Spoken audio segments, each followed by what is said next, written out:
we are going to be talking about mentor text today, which I have several mentor texts that I suggest for each standard in Common Core. So RL units and RI units are what we're going to be focusing on today. We're going to be talking all about reading mentor text. I will do a separate Facebook Live for writing mentor text. So today we're just going to be focusing only on reading standards, so RL and RI units. Before we dive in and start learning about mentor text, I wanted to talk about two of the mentor text blog posts that I have on my blog, and they really support what we're going to be talking about today. So about 4 years ago, I think it was 2016, I wrote two blog posts that have standards-based mentor text for each ELA standard, and it hadn't been updated in 4 years. So in light of everything that's happening and going on right now, I wanted to make sure I did a little bit of research and added in more diverse titles into the suggestions that I gave to you. So I included people of color, I included authors of color, I included LGBTQ, I included, I think there's a book with a boy with autism. So I just wanted to include more diverse book titles in there. So if in the past you have looked at any of those book titles and used those book titles in your ELA units, I have added between 4 and 5 book titles for each RL unit. And then for RI, it was much more difficult to find books about people of color and books written by people of color in the nonfiction realm. So I did a lot of research. I tried to do as much hunting and digging as I could, and that will continue to be a goal of mine, is to continue to add more diverse titles and authors in those two blog posts. Those are all standards based, and they align pretty well with specific ELA standards, kind of K through 4. If some are drastically higher or lower, I try to include a little caveat like, hey, this is for kindergarten students, or hey, this is for 4th or 3rd grade. We're going to talk about mentor text today, and I'm going to start very basic on what a mentor text is. I won't spend too much time on it because a lot of you may already know that if you have taught before, but if you're a first-year teacher or if you are a college student learning to become a teacher, a mentor text is a standards-aligned text that you can use in your classroom. It is usually done as a read aloud, and it is typically a picture book. The reason that they suggest doing picture books instead of chapter books is because there is more focus on the skill instead of like the reading material itself. It's typically used as a very strong example of whatever skill you're using, and you can use mentor text with reading and you can use them for writing. When you use a mentor text for writing, you are giving the students a good concrete example of what you want them to be doing. But when you use it for reading, standards-based specifically, when you're using it for standards-based reading, you're teaching them and you're showing them a good example of a standards-aligned resource. So, for example, if you're trying to teach them how to recount a story, which is a 2nd grade skill, recounting is being able to tell back what happened in the story. So you're going to try to find a story where that author set it up well enough where the students can very easily recount in their own words. Same with if you're doing challenge and response, which is the 3rd RL standard, where the character is given a challenge and they have to come up with a response. So finding a mentor text that would help represent that skill is very important before you go into your lessons, because you want to be able to show the students a good example of, look, the author has given us a very clear problem that the character has, and look, the author has given us very clear solutions that the character is going to take because of that problem. So mentor texts always align to a skill, and they help students to be able to see it very clearly. Perks of mentor text is that this is your opportunity to pull in really diverse text with cross-curricular. You can pull in some social studies read alouds that will cover some of your social studies standards. Also given representation, if you are working over this summer to try to make your classroom more diverse, more inclusive, throwing in those anti-racism lessons that a lot of people have been talking about on Instagram, on Facebook. This is a great opportunity to really broaden your mentor text and your read aloud so that you're giving more representation in there. It's a great opportunity to model, and it can be studied and imitated by the students. So they can really learn about that standard and they can try to imitate that standard, especially in writing where they're trying to kind of mock or imitate the author. But when you're doing reading, they're just trying to find a very concrete example of the standard. So options for doing your read aloud for your mentor text. If you are short on time for your mini lessons and you don't have the time to read an entire mentor text, you can just read an excerpt out of it. If you're going to go with the route where you are only going to read an excerpt out of it, you have to pre-read the text before your mini lesson. So maybe during a transition or during your morning meeting. Read that whole text to them so that they know the story of the text. And then when you go back and you study just the excerpts out of it, it'll actually make sense to the students. Because if you're reading them an excerpt out of a story that they've never heard of before, it's going to be a lot harder for them to grasp that standard or that skill than if they're familiar with the actual context of the story, if that makes sense. But the other option is to just go ahead and read the whole text in your mini lesson. If it's a shorter picture book, that's definitely an option for you. But if it's a longer picture book, which some picture books that I've suggested on my 2 blog posts, they are definitely longer and you will have to pre-read that text before your mini lesson so you can really focus your mini lesson on that one specific skill that you are focusing on. Things that you can do before to prep for your mentor text, go ahead and add your post-it notes in prior to your lessons. Add in post-it notes with questions before you start your mini lessons so that on each page you can stop and talk about content, you can stop and talk about the standard itself, and then you can add in questions and talking points. But one thing I did want to recommend before we get into the reading is, I talked about this last week, is adding the standards into the front of your mentor text.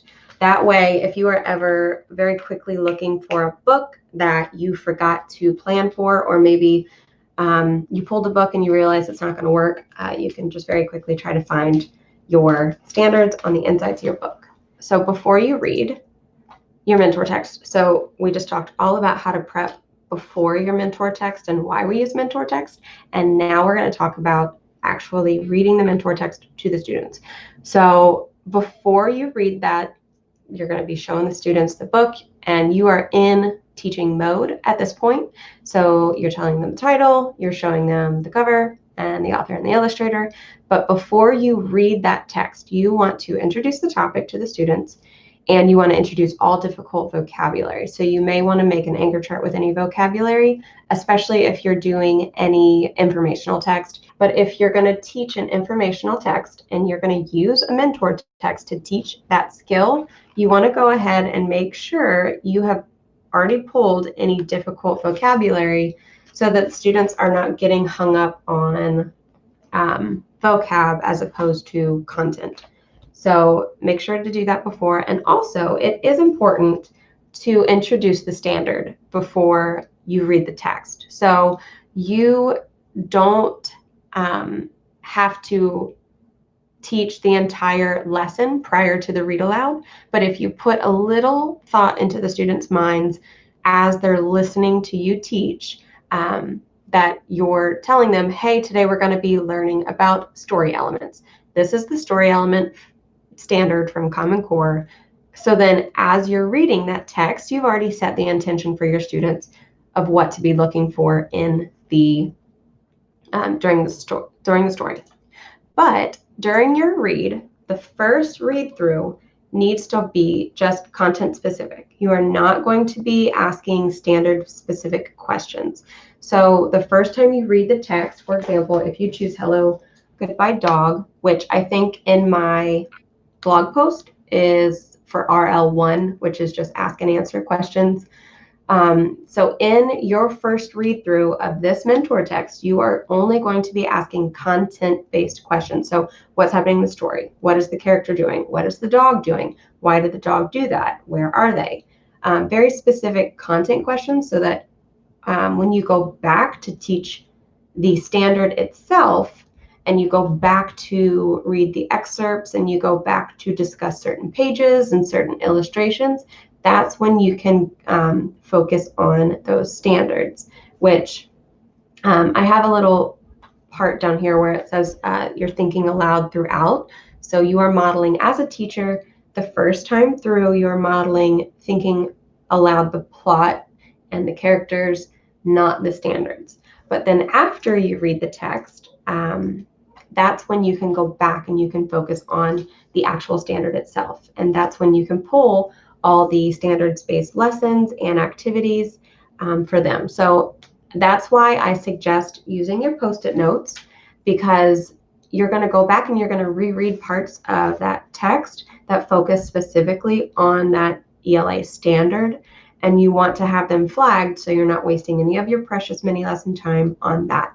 So make sure with your mini lesson, you do a full read through prior to your mini lesson if you don't want to do it during, and you focus your first full read through on content, not standard. And then you want the students to be comfortable with what's happening in the story as opposed to the standard itself. So they can study that standard a little bit more in depth once they understand what's happening in the story. So you don't want to give them too many things to focus on at once. So tools that can help your students while you're reading, I've been talking about the Post-it notes throughout. Flag off those pages when you go back through, and you can have standard specific questions on the Post-it notes that'll help you and that'll help the students. You can do an anchor chart, or you can use graphic organizers. So this is an example of a graphic organizer to use for challenge and response, which I don't think I have any challenge and response books out here. Actually, I think Lou would be a good example of challenge and response. This is a growth mindset book that I pulled.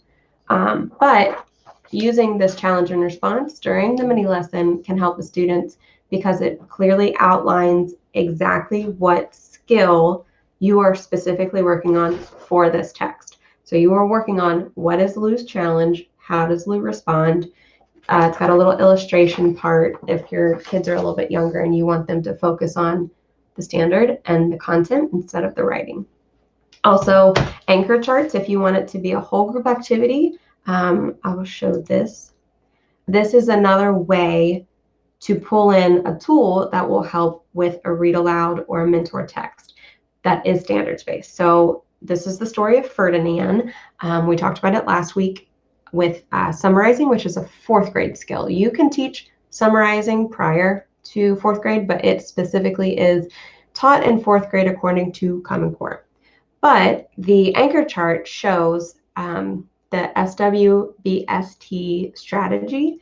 And so after the teacher will read all the way through the story of Ferdinand, she'll go back through, or he'll go back through and find those specific things and focus on that standard itself. And that summarizing can lead to theme because that is a partner standard. Once you do your mentor text read aloud and your mentor text revisit, you're going to give the students an opportunity to practice themselves. In the writing world, you are going to give the students an opportunity to go and attempt that writing skill on their own. It might be a little bit different in reading, and it just depends on if you're going to break out into reading groups, or if you're just going to give them a partner activity, or if you're going to give them an independent activity. So if you're going to give them an independent activity, I would suggest maybe giving them a standards aligned passage to practice, where they read a passage and then they can answer questions that are standards based on that passage. You could give them a partner activity where they're reading test cards or reading a read aloud and filling out graphic organizer, but you want to make sure that they are getting that you want to make sure they're getting that opportunity to practice that skill. So it's you don't want to spend all this time teaching a mentor text and teaching that standards-based skill and then not give them a chance to do it themselves. So this whole time you're going to be modeling a mentor text, and then they need the opportunity to try it themselves. So you can just include it if you do Daily 5. It can be one of the stations in Daily 5. If you do Reader's Workshop, you can give them an opportunity to break out and try it on their own. It just depends on how you specifically run your classroom. But you have to give them time to practice that skill based off of what you just showed them in the mentor text. And then I have some organization tips. So I have a little freebie for you guys. I wanted to give you guys a place to organize your mentor text lesson planning. There's 2 pages. It's if you go to bit.ly, like a bit.ly link, if you go to bit.ly/mentor text free, no capital letters, you'll have an opportunity to sign up from an email list and get these 2 pages.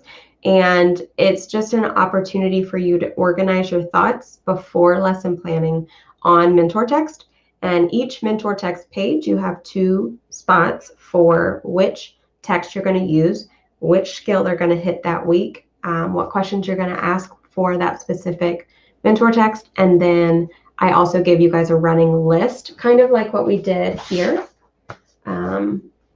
But so you're adding in standards for each specific book, and then you can add it to that list, which will really help keep everything organized if you're in a hurry trying to find standards or skills to teach. Thank you guys for commenting and being present and listening and being awesome. I appreciate you guys.